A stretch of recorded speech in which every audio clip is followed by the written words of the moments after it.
ದಾಸರಹಳ್ಳಿ ವಿಧಾನಸಭಾ ಕ್ಷೇತ್ರದ ಗ್ಯಾರಂಟಿ ಯೋಜನೆಗಳ ಸಮಿತಿ ಅಧ್ಯಕ್ಷರಾದ ಕೆಸಿ ವೆಂಕಟೇಶ್ ಅವರ ನಿವಾಸದಲ್ಲಿ ಅವರ ಕುಟುಂಬ ವರ್ಗದಿಂದ ವಿಶೇಷವಾಗಿ ಶ್ರೀ ಸತ್ಯನಾರಾಯಣ ಪೂಜೆಯನ್ನು ಆಚರಿಸಲಾಯಿತು.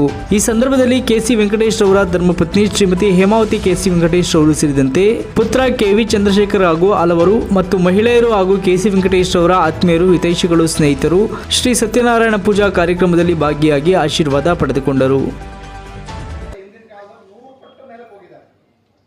ಚಂದ್ರಲೋಕಕ್ಕೆ ಅಂಗಾರದಿಂದ ಹೋಗ್ಬೇಕು ಅಂತ ಪ್ಲಾನ್ ಮಾಡ್ತಾ ಇದ್ದಾರೆ. ಸೂರ್ಯನ ಮಕ್ಕಳು ಶನೇಶ್ವರ, ಯಮಧರ್ಮ, ಯಮುನಿ ಅಂತ ಹೇಳ್ತಾರೆ. ಸೂರ್ಯನ ಹೆಸರು ಕಾಶ್ಯಪ ಗೋತ್ರ ಅಂತ ಹೇಳ್ತಾರೆ. ತಪಸ್ ಮಾಡಿ ಆತ್ಮ ಮೇಲೆ ಕಳಿಸಿ ಎಲ್ಲ ತಿಳ್ಕೊಂಡು ಹೇಳಿದ್ರು. ನಮಗಿಂತೂ 100 ಪಟ್ಟು ವಿಜ್ಞಾನದಲ್ಲಿ ಮುಂದುವರೆದಿತ್ತು. ಇಲ್ಲಿ ಆ ರಾಜ ಏನ್ ಮಾಡ್ತಾನೆ, ಕಥೆ ಲೇಟ್ ಆಗ್ಬಿಟ್ಟಿದೆ, ಅದಕ್ಕೋಸ್ಕರ ಈಗ ನಮ್ಮ ತಂದೆ ತಾತ ಮುತ್ತಾತ್ರ ಲೆಕ್ಕ ಹಾಕೊಂಡ್ರೆ ನಾವು ಅಷ್ಟೇ ಭಗವಂತನೇ ಲಯ ಹಂಗೆ ಆಗ್ಬಿಡುತ್ತೆ. ತುಂಬೆ ಗಿಡಕ್ಕೆ ಏಣಿ ಹಾಕೋ ಮನುಷ್ಯ ಹೋಗ್ತಾನಂತೆ. ತುಂಬೆ ಗಿಡ ಇಷ್ಟೇ ಇರುತ್ತೆ. ಅದಕ್ಕೆ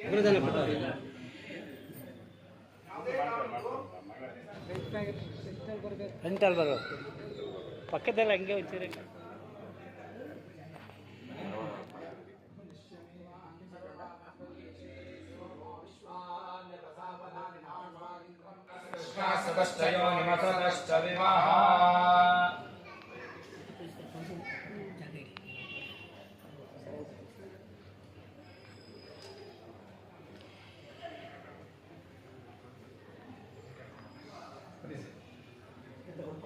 ಅಕ್ಕ ತಂಗಕ್ಕ ಬನ್ನಿ ಕೂತ್ಕೊಳ್ಳಿ, ಜಾಗ ಇದೆ.